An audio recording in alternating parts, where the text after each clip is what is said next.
Hello, welcome back to the blog. Thank you for stopping by again today.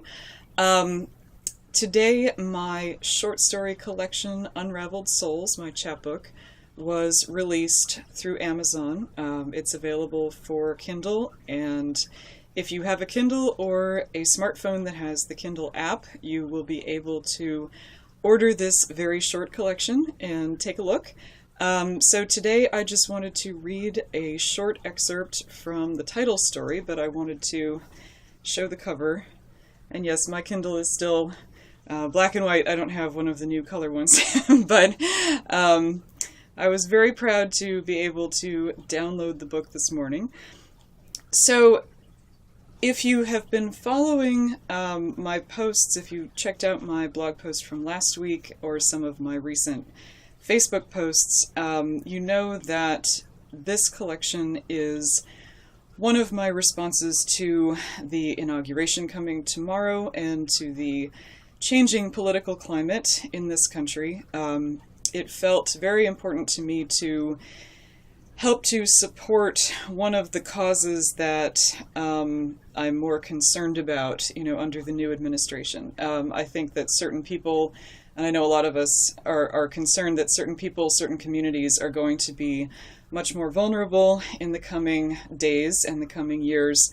So it felt important to me to make a little contribution there. So half of the proceeds from this collection, Unraveled Souls, will be going to the literacy organization 826 National, which helps to educate young and underserved students, helps to educate them, teaching them to read, but also teaching them to write, teaching them about creativity and self-expression and finding their own voices. So this is an organization that I'm very excited to help support in my own small way.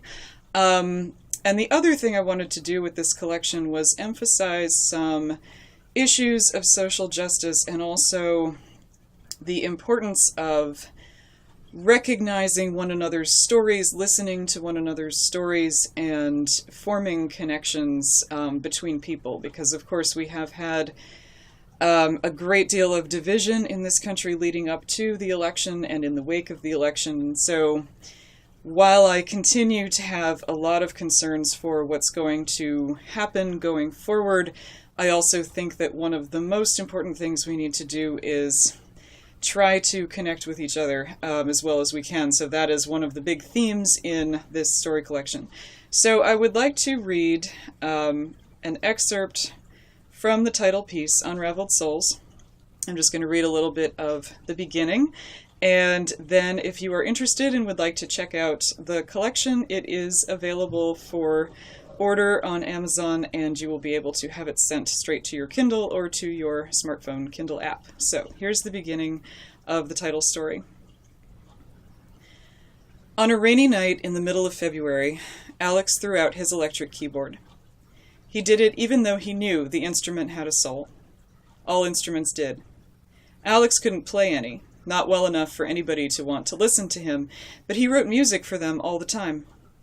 The music came out of the cloud of it that played in his head, tangled strands of melody that he had to tease apart to make them into anything. The way his wife Melanie took apart old knitting projects she had given up on so she could start something new. Or at least she used to do that.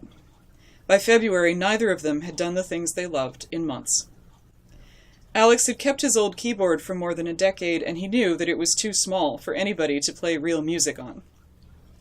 Some of its keys stuck, and others gave out a staticky buzzing that made it hard to hear the actual notes, and it had gotten knocked off his narrow desk and had coffee and grapefruit soda spilled on it so many times that it shouldn't have worked at all anymore. In spite of all that, he knew that it still had a life and a mind of its own, the way every instrument did, but he hauled it out anyway with the rest of the garbage and propped it against the curb. "Bye," he told it. He made himself take in its shape one more time, and watched the chilly rain splashing down on it and sliding between the keys, frying whatever circuitry his soda hadn't gotten to first. Then he hugged his denim jacket tighter around himself and hustled back inside, leaving the keyboard there, alone in the dark.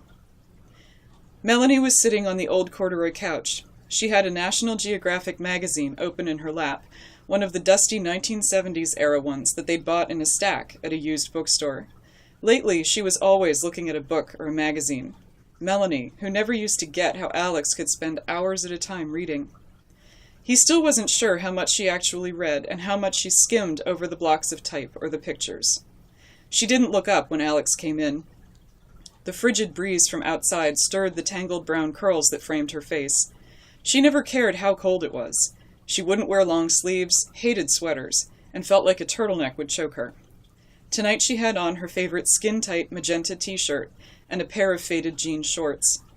Alex looked at her smooth, bare arms and her quick fingers lightly flicking through the National Geographic's pages. Her face had no expression on it, but calm concentration. Without taking her eyes off the magazine, she asked him, "Why did you do that?" So she had noticed him hauling the keyboard out. 3 months ago, he'd never have doubted it. She would have met him at the bottom of the stairs, planted her hands on her narrow hips, and asked him what he thought he was doing. These days, he was never sure how much she saw. He told her, "I don't need it anymore. It never worked right anyway." One of the things she didn't seem to see sat right there on the coffee table, inches away from her bare knees, the baby blanket she had started in November. She had always done her knitting on the couch. The coffee table, which they never used for actual coffee, still had rolls of multicolored yarn strewn on it, ruby and emerald and amethyst shades that made up for all the rich things they couldn't afford. But the color that always grabbed Alex's eyes now, every time he set foot in the room, was the palest one, the delicate, almost pink of wild rose petals. That color was worth more than all the others put together. Every time he saw it, the hole in his heart got bigger. Thank you for stopping by. If you would like to read the rest of Unraveled Souls and check out the collection, please go visit Amazon and download it. Thank you again. See you next time.